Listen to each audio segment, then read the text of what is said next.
gracious Father and our everlasting God, we come before you this morning. We thank you, Lord, for the love that God has shown upon our life. Again, thank you, Jesus Christ, our Redeemer, for the favor and the grace that God has bestowed upon us, O God. Dear Father, it's about you, Jesus. We want, Father, to thank you for the blessing that God has given unto us, Redeemer. Even, Father, giving us yet another opportunity to be in the house of the Lord, O God. Many would have wished, dear Father, but for us, O God, you found it good, dear Redeemer, that God, you enabled us, dear Father, to be in the presence of the Lord. Dear Father, in the house of the Lord, O God, dear Father. Dear Father, now we want to uplift your altar, the mighty name of Jesus, our Lord. That from this altar, dear Father, the blessings of the Lord will overflow to every one of us, O Jesus, to every one of us, O King of Kings, dear Redeemer, starting, dear Father, from the leadership of the church, O God. Those people will be leading us, O Lord, this day in various ways, dear Father, from one activity to another, in the name of Jesus, our Lord. We are praying that God, this day, Jehovah, in both our services, dear Redeemer, you are going to lead us and to be with us, because God, you are faithful. Your people, God, will be congregating here.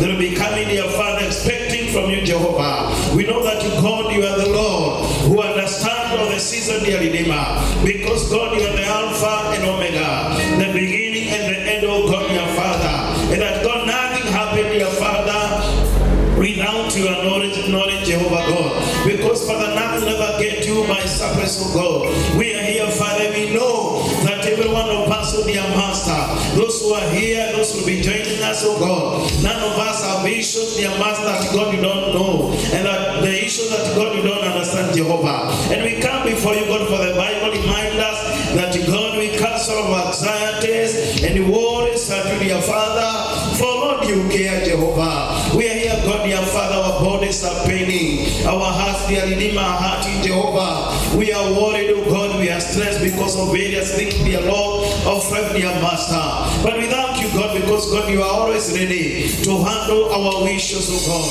to handle our problem, dear Master. And for every one of us, oh Jehovah God, we commit ourselves unto you. We bless you, our holy name. Thank you, God, for praise and worship to dear Father. Thank you, God, for those who are praying instrument of dear Redeemer. We commit all of us unto Jehovah. What we are asking from you, God, is that, Father, you give us, dear Master, the direction of God, the Holy Spirit of Lord to lead us and to guide us, Jehovah Father, in everything possible, for the glory and honor of your holy name. Lord Jesus, lead us, be with us, oh God, bless us, dear Master. Let heaven open for every one of us, oh God. And my prayer is that, God, by the end of the day, Jehovah Father, all our issues, dear Redeemer, will be addressed by you, Jehovah God. This is our prayer this morning, in Jesus' mighty name, that God we pray and we give thanks. Amen and amen. Most welcome to our morning service. May God bless us. May God be with us. Let us allow the Holy Spirit of God to be with us and to lead us. Let us also bow before the Lord. And we allow God to address our issues. For God is faithful. He changes not. He is God. Karibuni sana kwa ibada yetu ya leo. May God bless you. Hallelujah. Amen. Praise the Lord. Amen. Bwana asifiwe. Amen. Hallelujah. Amen. Shangwe na vigelegele. Hallelujah. Amen. Hizo shangwe si za Bwana Yesu aliye hai. Bwana asifiwe. Shangilia Yesu. Hallelujah. Naenda kumsifu Mungu na ningependa ujiatilie mbele zake Bwana. Jiatilie. Imbia huyu Mungu ni kama utapata nafasi nyingine. Maana amekupa kibali ukafika mahali hapa, amekupa nguvu, ubuheri wa afya. Naona watu wakiwa wazima. Kama ni kushangilia, shangilia Bwana. Kama ni kupiga makofi, pigia huyu Mungu aliye hai. Haleluya. Piga makofi tu kidogo. Pole pole.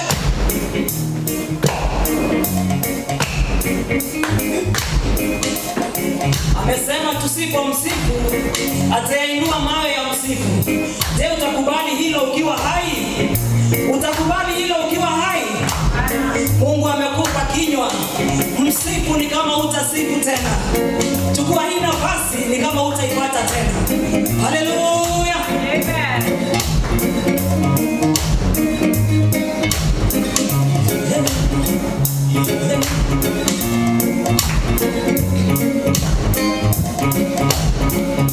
Unastahili kuabudiwa, unastahili ewe Yesu, unastahili kuabudiwa, unastahili wewe, unastahili kuabudiwa, unastahili ewe Yesu, unastahili kuabudiwa, unastahili Bwana wa mabwana.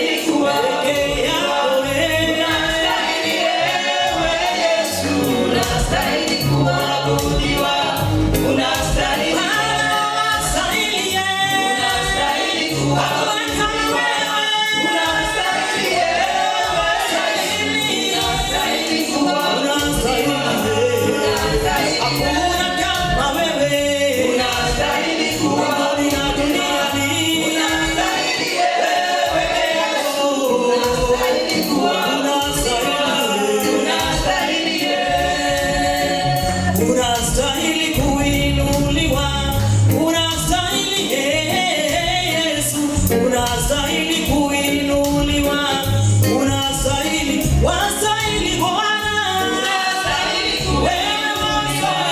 unastahili Yesu, unastahili kuinuliwa, unastahili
Ninakuinua Yesu, ninakuinua, hakuna mwingine. Ninakuinua ninakuinua Yesu, ninakuinua, hakuna mwingine. Ninakuinua, nakuinua Yesu, nakuinua Yesu, nakuinua, hakuna mwingine. Ninakuinua Yesu, takuinua, ninakuinua Yesu, nakuinua wewe, ninakuinua wewe, hakuna mwingine.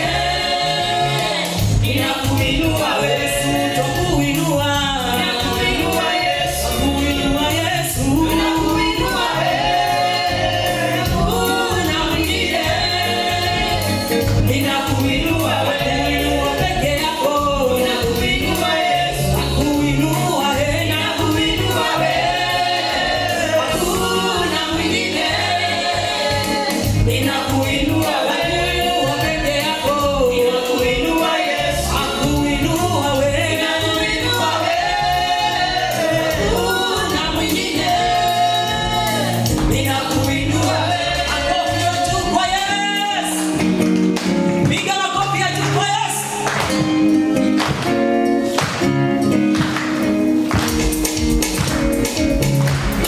Hallelujah. Wapi shangwe na vigelegele?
Hallelujah. This is the day that the Lord has made. Praise the Lord.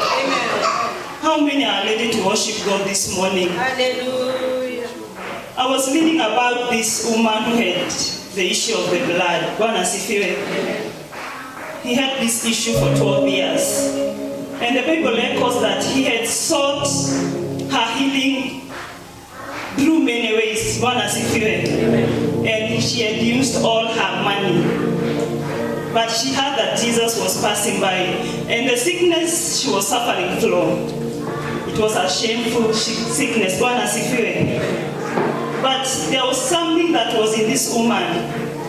She said in her heart, if I would only touch the hem of his garment, Bwana asifiwe, and I would be well. As we worship God this morning, let us forget all about what we've been going through. Let us worship God for who he is. Maybe there are things in your life you've been praying for and God has not done. Just know that God is able more than able. The Bible says he's God of all flesh. And there is nothing impossible with our God. If he gave Sarah a son in her old age, Bwana asifiwe. Let us forget everything this morning. There are a lot of challenges we face through. There are many challenges we've gone through this week. But just forget everything. Bwana asifiwe. Just open up your heart to God. Tell God, I am here not for any other reason. I am forgetting about anything in my life and have purpose to come this morning in your house just to worship you. Just render a sacrifice of worship that God will accept this morning. The Bible says that worship and praise can make God to rise up in his holy feet and listen to what you are telling him. Bwana asifiwe. God does not look for any other things. He likes being worshipped. Bwana asifiwe. Just lift up your heart to God this morning and tell God that there's no one else like you. No one else that I can turn to. No one else that is holy except you. Hallelujah. We give you praise, God. We worship you. We adore you, our Father. Beside you, there is no other God. You are so holy, our God. Regardless of our weakness, Lord, you only love us more, oh God. Thank you, Jesus. Blessed be your name. Wewe ni Mungu wetu, ni Mungu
we came in, our Father. God, may you meet the desires of our heart this morning. Lord, I lift each and every soul to you this morning, our God. Our Father, as we worship you, it is my prayer, dear Lord, that we shall learn our true worship. Our Father, you search the heart of men, God. As you search us this morning, our Father, may you move in our hearts in a mighty and a special way, dear God. We thank you, dear Father. We honor you, dear Lord. We lift your name on high. Thank you, Jesus. Thank you, dear Lord. Thank you, God. Hallelujah. Mungu mwenye nguvu, wastahili heshima.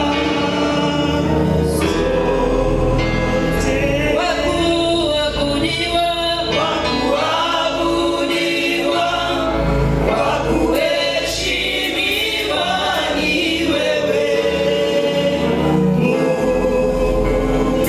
Wakupewa sifa na utukufu ni wewe. Nani kama wewe? Hakuna mwingine wa kulinganishwa na wewe. Mungu mwenye nguvu, wastahili heshima zote. Let's believe and pray. We want to thank you, Father, for your mercies that are new every day. We thank you, dear Master, this morning for your grace that is sufficient to your people. Our dear Master, this morning we want to call upon your name that is upon all names, O Lord. And dear Master, we want to declare, Father, that you are our God, O Lord. And without you, my Father, we are nothing, O Lord. Dear Lord, this morning we want to acknowledge you as our God and our Savior. Dear Lord, this morning as we gather here, my Father, we want to remember the leadership of this nation, dear Master. That as they continue leading your people, my Father, you may give them the wisdom and the knowledge that comes from you, my Father. Many things are happening in our nation, dear Lord. But my Father, you are telling us that you are the author of every season under the sun, my Father. May you help us understand the season that we are in, O Lord. And know, Father, that we need to be still, my Father. For you are working together for our good. Because, my Father, you have called us according to your purpose this morning. Dear Lord, as we gather here, my Father, we want to remember our children this morning. Wherever they are, dear Lord, you know them by their names, O Lord. How we commit them before you, Lord. That as they close school, my Father, we want to pray, Father, that we want to declare their mercies as they go back home, O Lord. We want to declare, Father, that you are going to keep them safe during the time that they are going to spend with us, O Lord. We want to declare, Father, that they are going to get to their destiny safe, O Lord. We want to sanctify our roads with your blood, O Lord. That our children, as they travel back home, O Lord, we want to declare, Father, no accidents are going to befall our children on the roads, O Lord. That, dear Lord, you are going to hide them, dear Lord. You are going to deliver them home safely, dear Lord. We want even to remember our youth, O Lord. Many, Father, have done their courses, O Lord, but they don't have job, Lord. This morning we commit them before you, Lord. And dear Lord, you may help them, my Father. Many are times, O Lord, that they lose hope, O Lord. That there are many times that they put their trust in people, my Father. This morning we pray, Father, that they are going to focus on you, my Father. For you know them by their names, you are going to supply your riches according to your glory upon them, O Lord. That, dear Lord, you are going to give them the jobs that they have desired, O Lord. My Father, your word is telling us that you have good plans for your people, my Father. Plans to have a future that they have hoped for, my Father. We pray, Father, for these children that they are going to live the life that you have chosen for them, my Father. And you are going to lead them to their destiny, dear Lord. This morning we want to take this chance, my Father, to remember they that are sick, dear Lord. Some might even be among us here, my Father. Others in the hospitals and others at home, my Father. You know them wherever they are, dear Master. This morning we want to declare and decree, my Father, that healing is going to be their portion this morning. My Father, that you are going to stretch out your healing hand, my Father. You are going to touch each and every ailing part, my Father, and deliver healing as their portion this morning. My Father, despite the diagnosis that have been made by the physician, dear Lord, your word is telling us that you are a great physician, dear Master. Deliver healing unto them, O Lord. This morning, as we gather here, say, I see to their family, my Father. We have a proposal of completion of this church, dear Lord. We know, Father, that we are living in a hard time, O Lord. But we know silver and gold belong unto you, my Father. You are a God of provision. May you provide unto your people, my Father, so that they may give back unto you, my Father. We pray, Father, that you started this good work, O Lord. My Father, you are the finisher of this good work that you started in this church, O Lord. We declare, Father, that each and every person is going to take it as his burden, O Lord. And be a master towards the giving, towards the completion of this church, O Lord. This morning we want to remember the leadership of this church, O Lord. And as they continue, Father, leading your people, my Father, you are going to unite them with the cords of love, O Lord, that can never be broken by the enemy. We know, Father, that the enemy does not want unity, my Father. But your word is telling us that you command blessings where there is unity, dear Lord. This morning we declare, Father, unity as our portion as the AIC do that. Dear Lord, we want to pray, Father, for our people who are in jails, O Lord. Some of the offenses that they never committed, my Father. You know them well, O Lord. You know their families, may you provide unto their families, O Lord. But as they wait upon their judgment, my Father, you deliver them the judgment that they deserve, dear Master. This morning we want to thank you, Father, for remembering us, O Lord, and giving us the showers of blessings to facilitate the planting season, my Father. We pray, Father, that as we continue planting, my Father, we may have enough within our borders, dear Lord. How we commit each and every family, so Lord. Dear Lord, at a time like now, many people are serving, my Father. You may give us enough, my Father, even for our families, so Lord. This morning, my Father, as we gather here, we want to commit the man of God facilitating the word unto your people, my Father. Remember them wherever they are, dear Lord. All the men of God facilitating your word, O Lord. Many are the times that they take time to pray for us, O Lord.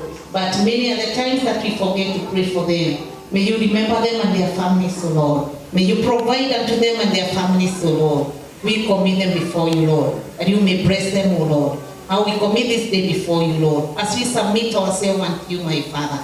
And you know our worries, you know our troubles, O Lord. As we surrender our hearts unto you, my Father, that you may help us to walk along your path, O Lord. That, dear Lord, there are many things that we would wish to tell you, my Father. But your word is telling us that you know our worries, all our troubles, O Lord. We cast all our needs unto you, my Father. For we know that you are caring for us, O Lord. Dear Master, as we start this service, O Lord, we ask for a good starting of this service, O Lord.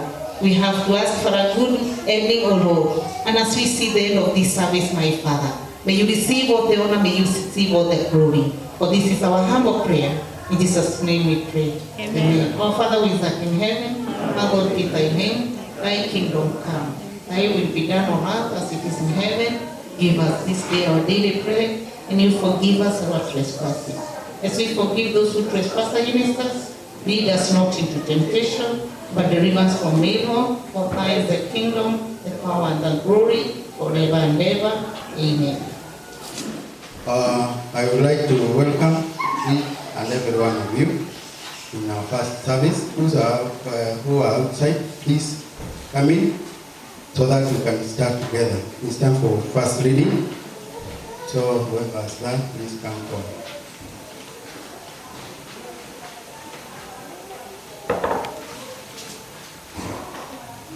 Bwana Yesu asifiwe.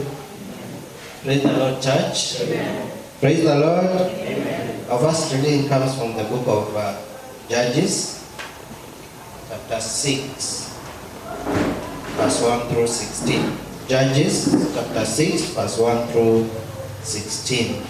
Ukifika hapo sema amen. Ukifika hapo sema amen.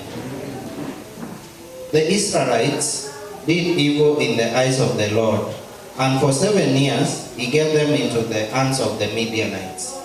Because the power of Midian was so oppressive, the Israelites prepared shelters for themselves in the mountain clefts. In the mountain clefts, caves and strongholds.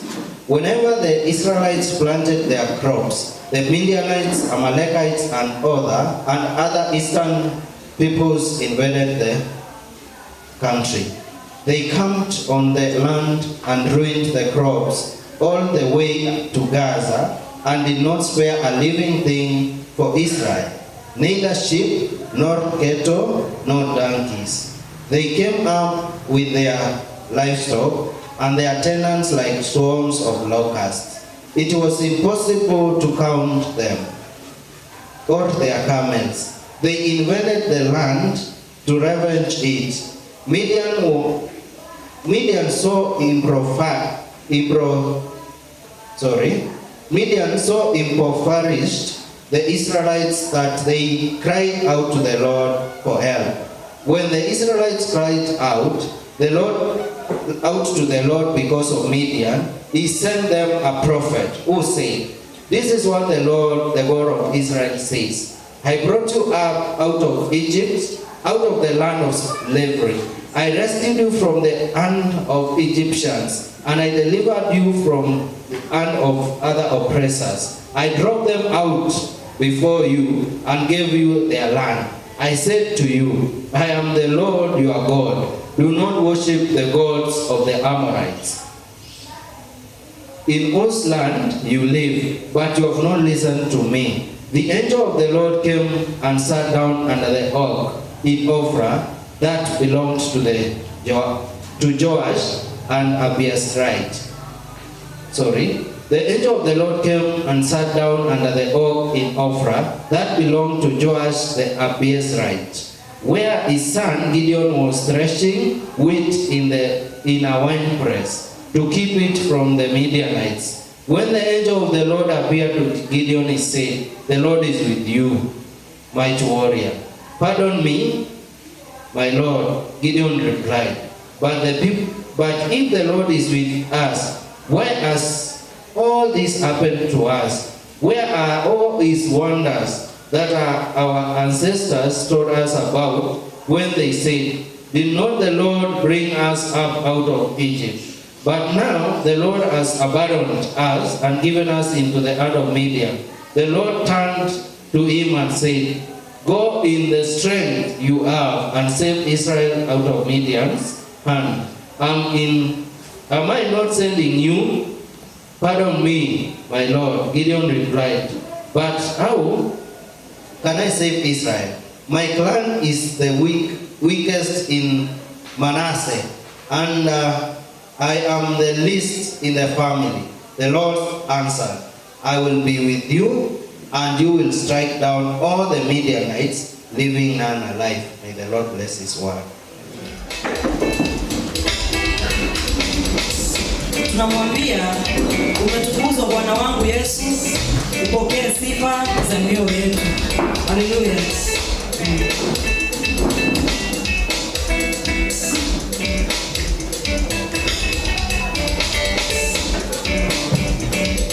Piga makofi kidogo jamani.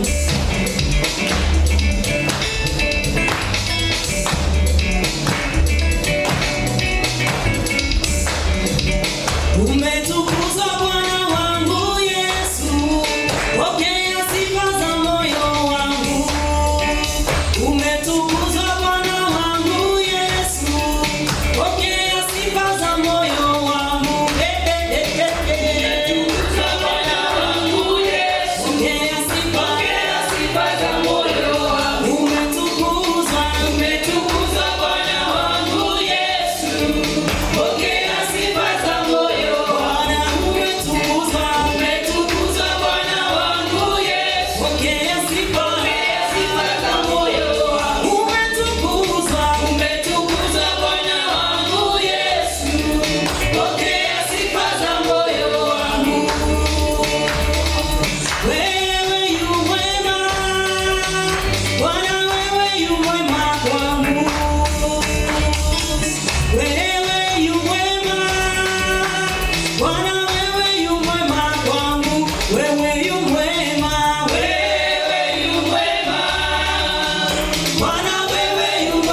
Bwana wewe yu mwema kwangu.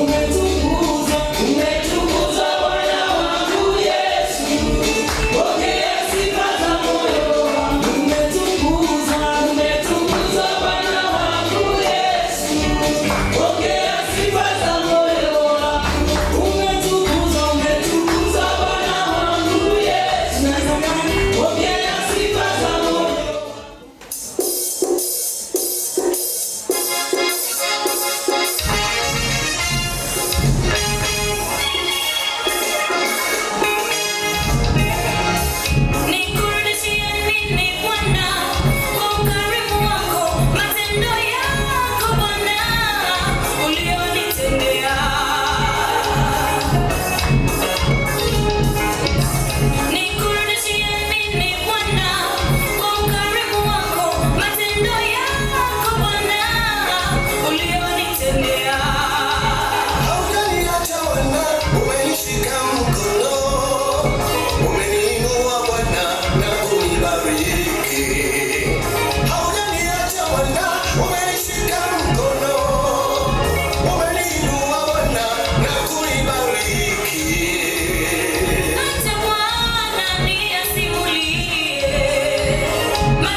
Thank you. Let's talk about.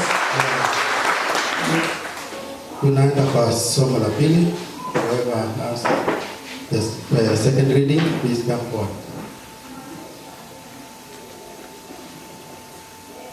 Sunday, praise the Lord. We are reading from the book of Psalms. Psalms 22 from verse 22 to 31. Psalms 22, that is the book of Psalms 22, verse number 22 to verse number 31.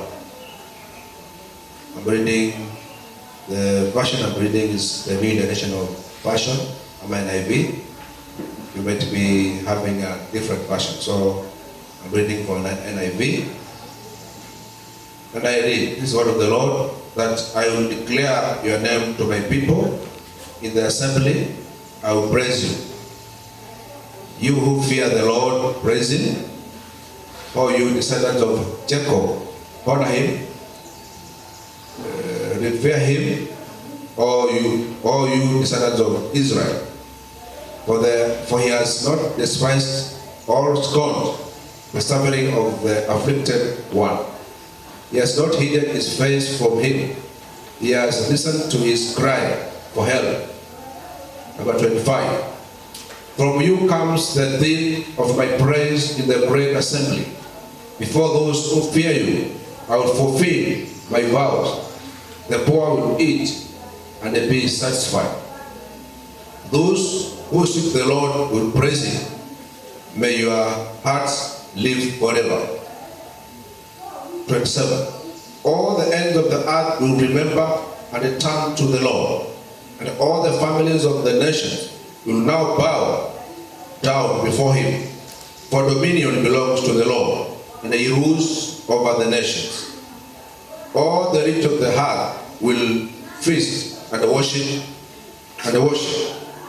All who go down to dust will keep before him. Those who cannot keep themselves alive. Posterity will serve him. Future generation will be told about the Lord. They will proclaim his righteousness, declaring to our people yet unborn, he has done it. And that is the word of the Lord. Amen. Thank you for the word. Tunaenda kwa wimbo kwa watu wote. Hymns song for all. Let's standing. Let's praise him, lead us in this. I'm pressing on the upward way. Tashikia hapo na Mungu atapokea sifa. 1, 2, 3. Tuanze. I'm pressing on the upward way. You had some gain in every day. Still praying, yes. I don't want power. Lord, plant my feet on higher ground. Lord, lift me up and let me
let us pray together for the givings.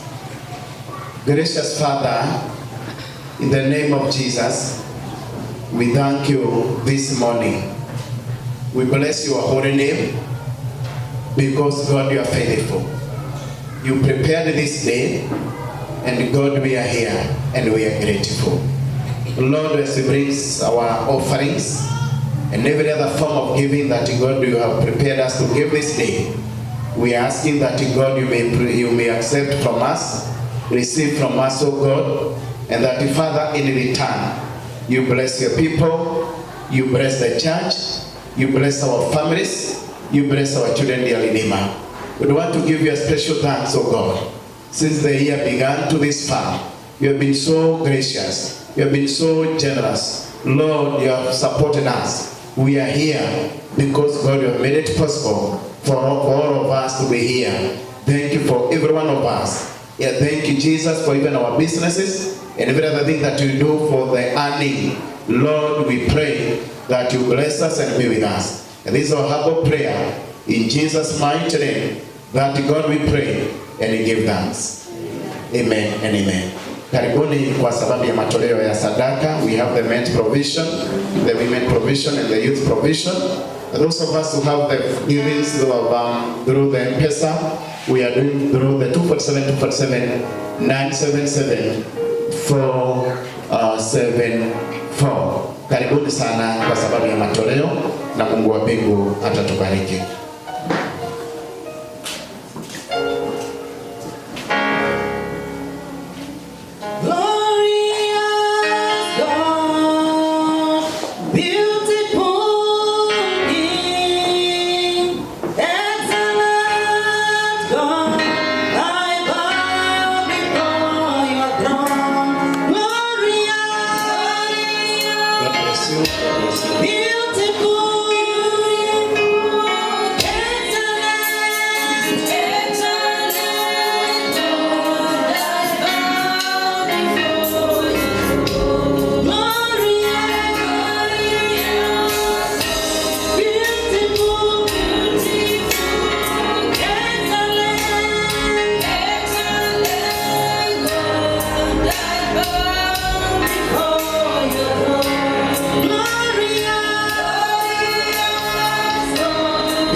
We thank you for everything.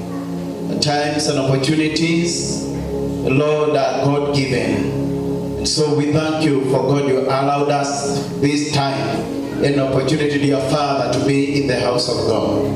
We thank you for the word of God, which, God, you have prepared for us today. Our prayer is that, God, you are going to speak, dear Father, and to deliver your word, oh God, to your people.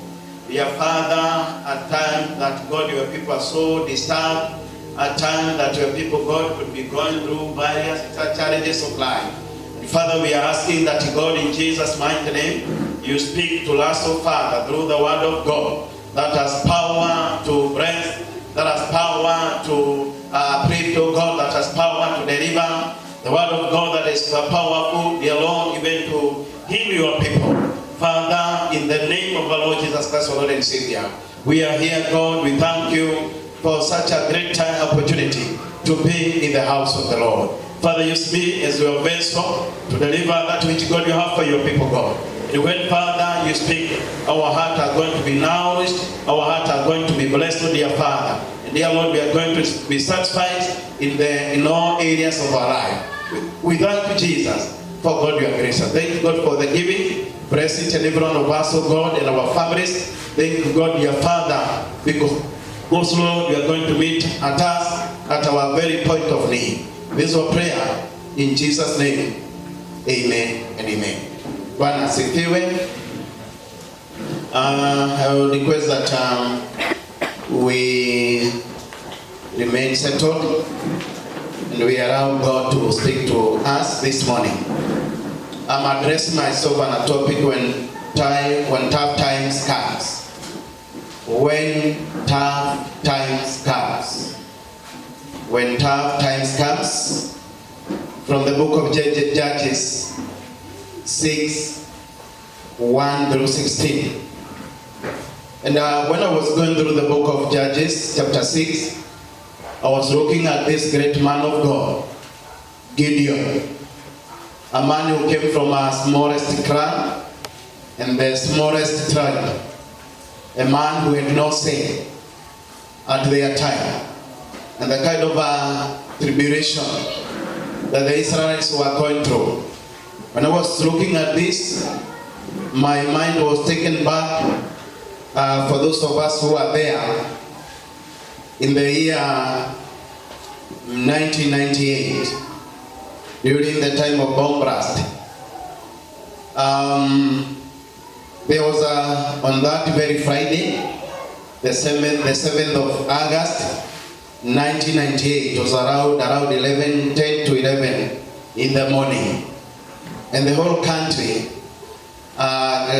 came to a standstill, whereby majority could not understand what was really happening and what would happen later. Many people lost their lives.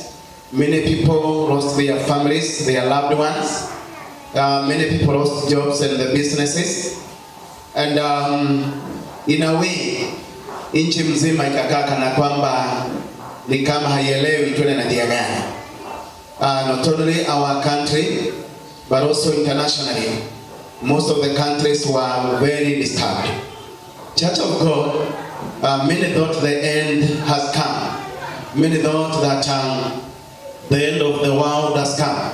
And people were worried. People were disturbed. There seemed like everything has come to an end. Even today, we have the victims of 1998 bomb blast. And so, Church of God, there are times in our life that tough times will come. Tough times are inevitable. Challenges are inevitable. From our families, from our marriages, to our places of work. When you go to the book of Genesis 25, verse 1 and 2, from this relationship came a nation that is always in conflict with Israel. There is the nation that was always in conflict with Israel. Years earlier, the Israelites were still wandering in the wilderness, battled the Midianites, and almost totally destroyed them. When you go to the book of Numbers, that 1:20, you understand there was a time that the Israelites battled with the Midianites, and the Israelites were able to destroy the Midianites because of their failure to completely destroy them. When God gave them the opportunity, when God gave the Israelites the opportunity to destroy the Midianites, the Israelites spared some of the Midianites. And so, however, the tribe of Midianites repopulated. They continued increasing. They are now oppressing the Israelites. This reminded me of some points to remember. That number one, our choices has consequences. And before I'm making a decision, ask yourself whether you are okay with the outcomes. The Israelites have been given an opportunity to destroy the Midianites, but they chose not to. When God had given them the opportunity to deal with the Midianites completely, God had allowed them, had given them that privilege, that opportunity to deal with them completely. Never again the Midianites, never again will come to be. But the Israelites did not do as God required them to do. Just like how we saw last week about the sin of the Achan, and then when God gave them the room to go and destroy their enemy, they did not do it completely. But the same case is applying today. When you look at this text, you understand that oppression is real, shame is real, guilty is real, separation with God is real. When we fail, when God gives you to deal with a certain sin completely, give you an opportunity to deal with a certain problem completely, but you still remain with something in your heart, it is always good an opportunity, given an opportunity by God to deal with something, deal with it completely without having some balances or some remainder, or some having some not dealing with the problem completely. Number 2, a point to remember, dealing with your past completely, you spare or we spare the devil, he will not spare you. When you spare the devil will not spare you. When you are given an opportunity to attack the devil and you fail to do it, the devil will not spare you when he has the opportunity to attack you. And so what we are saying here, Church of God, with the Gideon, is the consequence of the choices they made some years before. They were told to attack the Midianites and to destroy them completely, according to Numbers 1 to 20, but they failed. A problem that is not dealt with completely is actually a tragedy in waiting, because when given an opportunity, the same problem will arise again, and it will be a challenge at home. So it is always good to handle the issue at hand completely. Israel had to be under captive for 7 years. When you are going to Judges chapter number 6 verse 1 and 2, the Israel did evil in the Lord's sight. So the Lord handed them over to the Midianites for 7 years. Verse 2, the Midianites were so cruel that the Israelites made hiding places for themselves in the mountains, caves, and strongholds. However, the Israelites planted their crops around us from Midian, Amalek, and the people of the east would attack them, camping in the land and destroying crops as far away as Gaza. They left the Israelites with nothing to eat, taking all the sheep, goats, cattle, donkeys. These enemies, hordes coming with their livestock and tents, were as thick as rockers. They alighted on droves of camels too numerous to count, and they stayed until the land was stripped bare. So the Israelites reduced to starvation by the Midianites. Then the Israelites cried out to the Lord for help. Praise be to God. Church of God, the hard time, the challenges will come. The tough time will come. And when this tough time comes, they will come to us. And it is always good to remember that when given an opportunity to deal with something, deal with it completely. Even if it is a sin, it is always good to deal with it completely. When tough times come, don't look at them as if God is punishing you. Try to see them as God's gift of grace in your life. Somebody by the name Rodney Steele said that. When tough time comes, don't look at them as if God is punishing you. Try to see them as God's gift of grace so that you can also react on the same. There were people in the Bible who are not in the headliners. There are people who are not very well. Like when you go to the Bible, Church of God, you realize there are people like Abraham. There are people like Elijah who have big names. People who are known. People who are known by their faith. Like Abraham has been named the father of faith. When you go to the Bible, you meet people like Elijah who are known by doing wonders and miracles. You meet people like Elisha.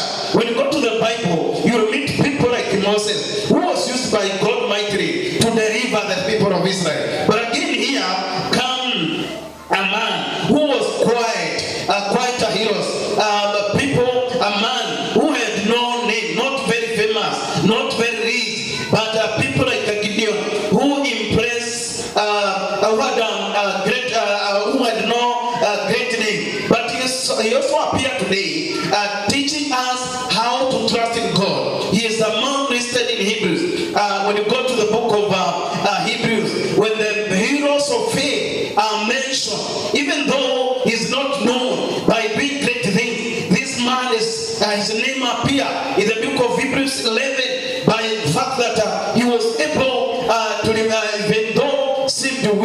and little, coming from the very little, small clan and tribe. His name also appears in the Bible. He's among the listening in the Bible, in the book of Hebrews, alongside the movers and shakers of the Old Testament. People like Abraham and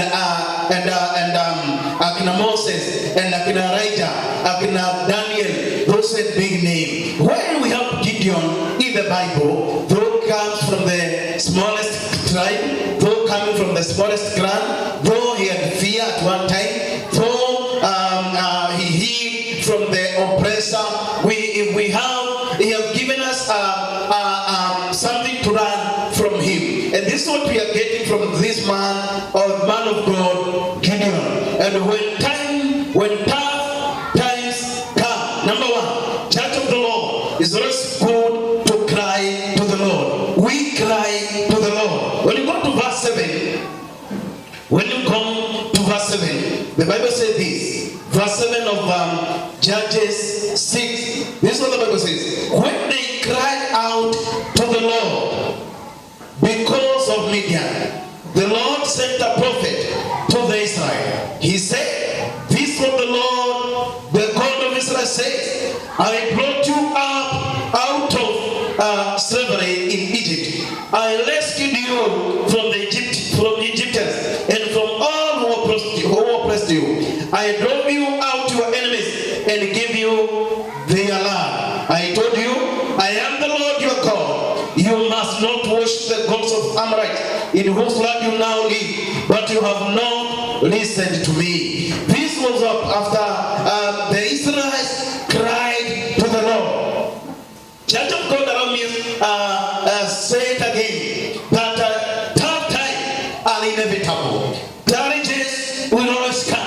There will come type of war. There will come type of starvation. There will come type of lack. Nyakati zingine tutakosa. Nyakati zingine tutapitia majaribu ya aina mingi katika maisha yetu. There will be bread from corner from one corner to another. There will be challenges that will always come our way. But the Bible advocates today that it is always good to make a prayer to the Lord. When you go to the book of Psalm 50 and verse 15, call upon me in the day of your trouble. Amen. Bwana asifiwe. Call upon me in the day of your trouble. I'll deliver you and you shall glorify my name. You shall glorify me. And so, church of God, we are living in tough time. We are living in challenging time. Economy is not so busy. Challenges are there. Businesses are going down. There's no employment. Political instability. Social instability. Economical instability. These challenges are there. But the Bible says today, call upon the name of our living God. And God is going to deliver you. And God is going to deliver us. Because David was actually advocating for prayer. Remember, David was a man who also went through challenges that are named challenges. Challenges that were not stopping, they were always there. But David is telling us this morning that when you call upon the name of our living God, God is going to deliver us. And we shall glorify the name of God. When you go to Psalm 34, in verse 17, the Bible says, the righteous cry, and the Lord hears, and deliver them out of all their trouble. The righteous cry, and the Lord hears, and deliver them out of their trouble. When you cry to the Lord, may it be school fees that is disturbing. May it be the family that is not at peace. May it be the children that are disturbing. May it be your worry. The year is almost actually to the half of the year, and the challenges are there. No peace, you feel oppressed. You feel like you have no peace. Church of God, the righteous cry to the Lord, and the Lord delivers them from their troubles, all of them. But God is aware of every tear and cry that we make. God is aware of every tear and cry that we make. God is near in our heart. God knows our trouble. God knows our challenges. He knows what we are going through. When you go to Psalm 56 and verse 8. Psalm 56 and verse 8. Listen to what the Bible and the word of God says. When the David was also telling us about the faithfulness of God, and when troubles and the challenges come in our life. Psalm 56 and verse 8 through 11. This is what the Bible says, 56, 8 through 11. You keep track of you keep track of all my sorrows. You have collected all my tears in your bottle. I trust in God, so why should I be afraid? What can mere mortals do to me? Bwana asifiwe sana. Tell your neighbor, tell your neighbor, to your neighbor, tell your neighbor, call upon the name of our God. Cry to God, and God is going to deliver you. Hapana rafiki kama Yesu.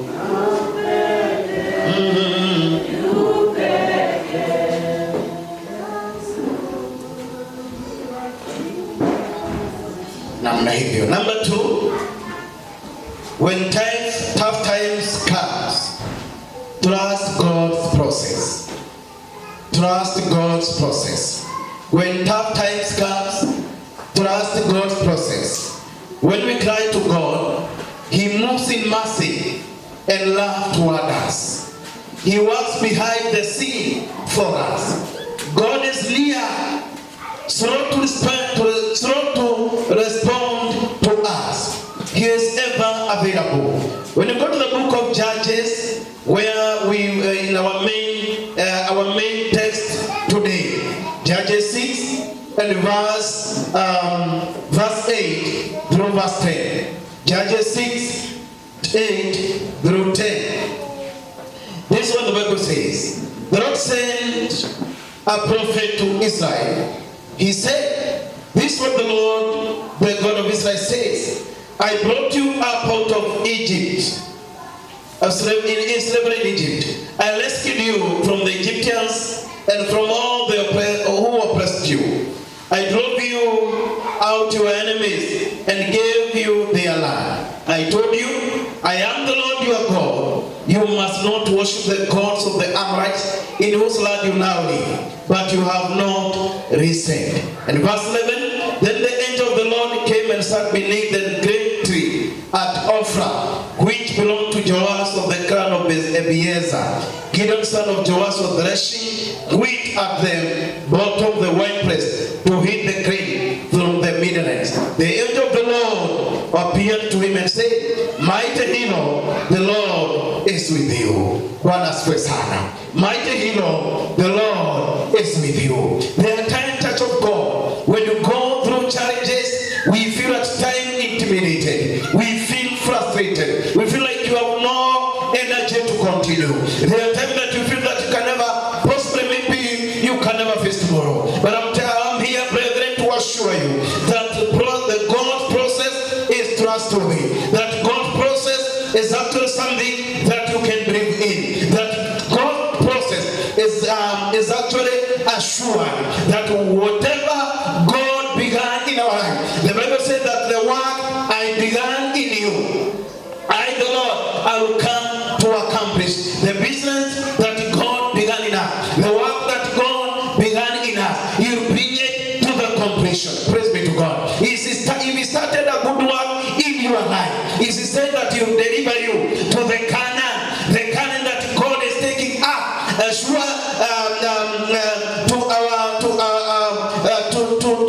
to our certainty, and that God is going to deliver us. Remember, when the Israelites were coming from Egypt, the first obstacle they faced is actually the Red Sea. They were not able to cross the Red Sea. They were actually wishing to go back to where they were coming from. But God came and made a way through the Red Sea. After that, in the wilderness, there were challenges. At times, they were faced by lack of food, lack of water, sicknesses in the wilderness. But all this did not stop God from completing His purpose in their life. Bwana asifiwe sana. May I say, church of God, without fear of contradiction, that the good work that God began in us, amen, the good work that God began in us, He will come to complete the very work.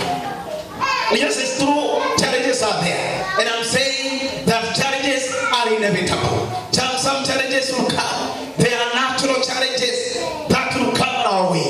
There are natural challenges that will come our way. There are also man-made challenges that will also come our way. Praise be to God. But our God is faithful. He will come and deliver us. Please, church of God, let us trust God process. Amen. Let us trust God process. At one time,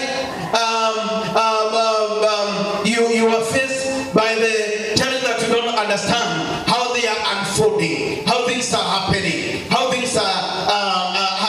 At one time, you wake up one day, you have no permanent job, but you have nowhere to go. You look at the day and you asking yourself, is it kweli itaisha? I'm saying that we have a God who understands our problem. We have God who knows our challenges. He saw Gideon hiding somewhere, fearing that possibly the enemies would attack and actually destroy them. The Bible said that the Midianites came like a flock of rockers. They were there.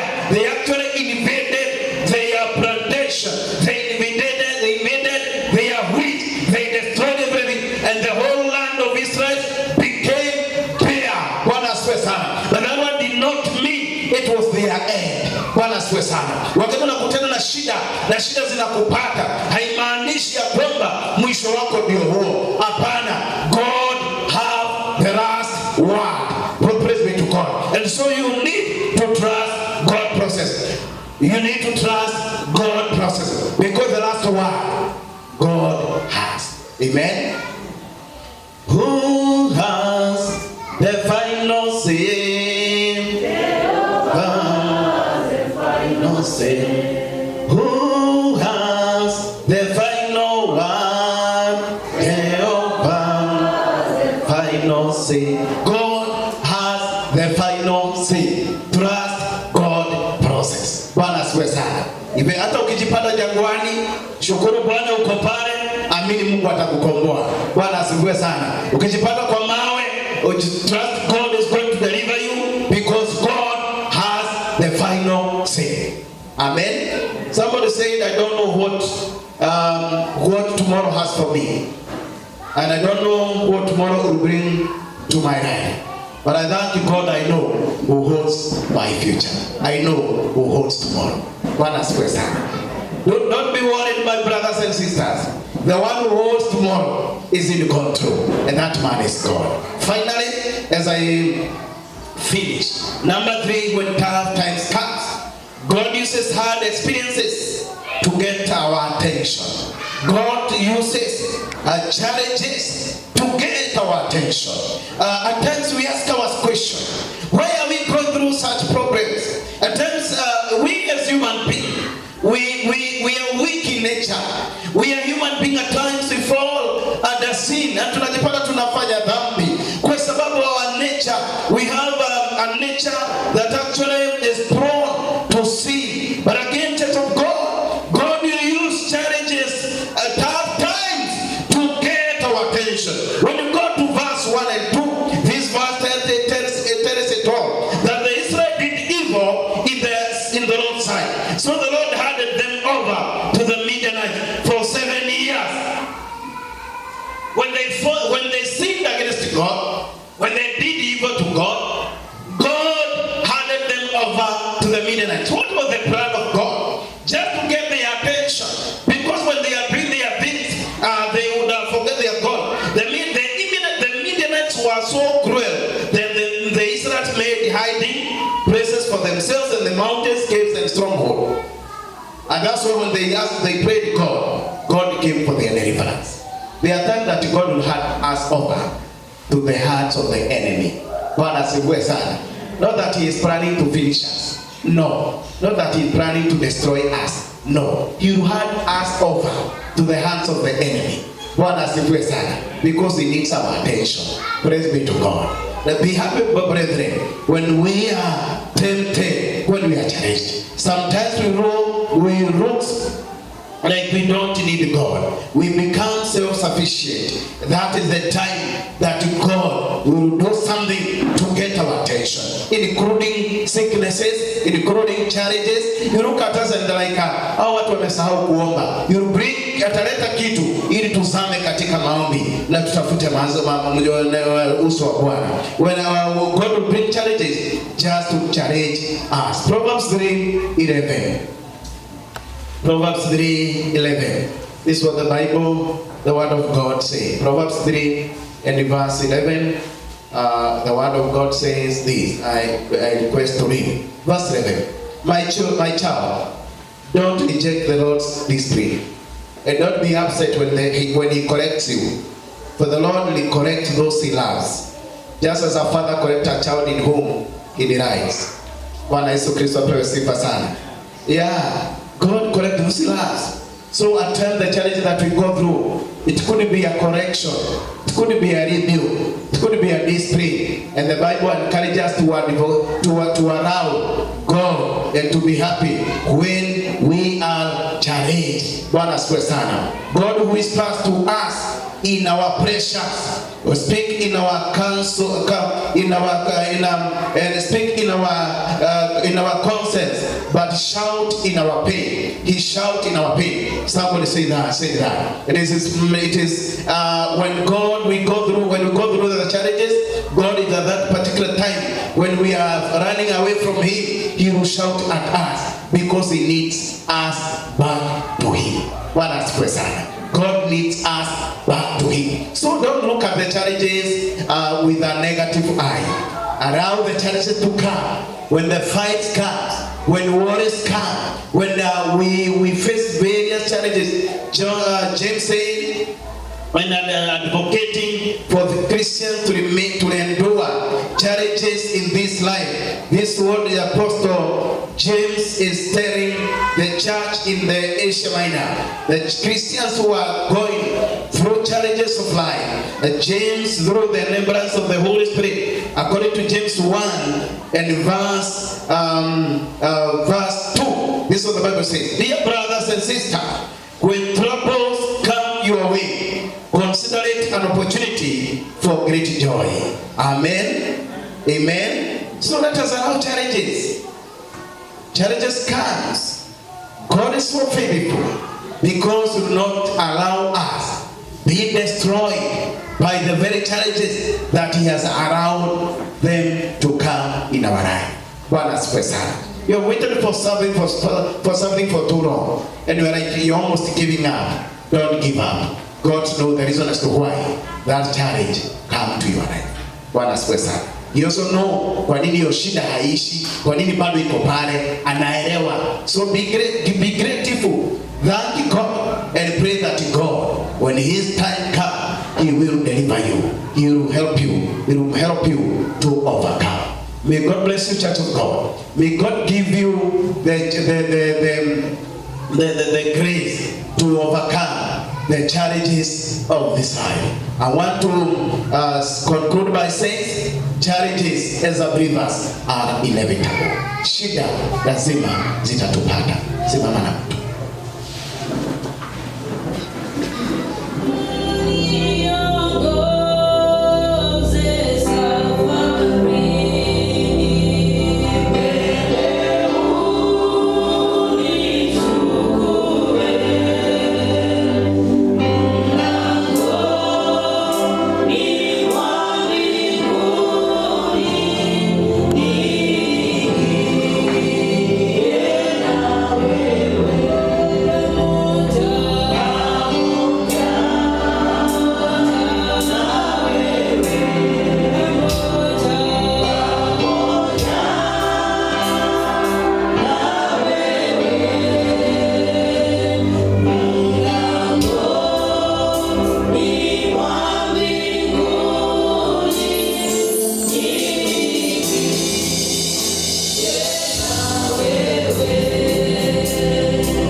Successful service that God has given us. we are also happy that God have shared with us the very word of God, and encouraging us that, Father, when tough times come, dear Lord, that, Father, you are always there with us, dear Master. And for the Bible says in the book of 1 Corinthians 10:13, that no temptation that have come to us, that is not common to man. And when it comes, God, you are faithful. For God will not allow us to be tempted, to be tempted beyond what we can bear. And when we are tempted, God, we will find our way to rescue us, O God. Father, we want to surrender ourselves to you. And we are asking that, God, in the name of Jesus, O Lord, for God, you know us better. You know our tomorrow, you know our future. We want to surrender every one of us before you, God. Both men and women, little children, youths, O God. And every one of us, O God, in the house of the Lord. I want to pronounce the blessings of the Lord upon each and every one of us, O God. That, Father, you are going to meet at your people. There are those of us, O God, who are struggling with the family issues, O God. There are those of us, dear Father, who are struggling with sicknesses, dear Father. There are those of us, oh God, who are struggling with the finances, Jehovah. There are those of us also, God, struggling with lack of peace in their life. I want to pray that you come, because God, you are faithful, that God, you are going to be available to every case, oh Jehovah, Father, that could be presented at you, God. Any other person who could be crying, Jehovah, Father, you are able, Father, to wipe our tears, oh God. And we give us over to you. We pray that, God, you may go ahead of us, oh Lord, and bless us, each and every one of us, Father, with the blessings of the Lord, dear Father, oh God. In the name of our Lord Jesus Christ, our Redeemer and Savior.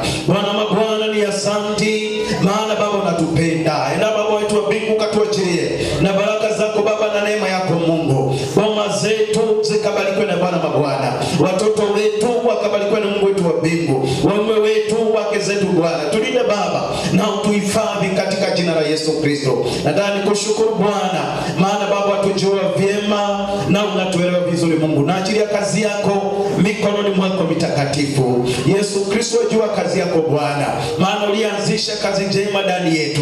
Mungu wa mabwana, utakuja kumalizia.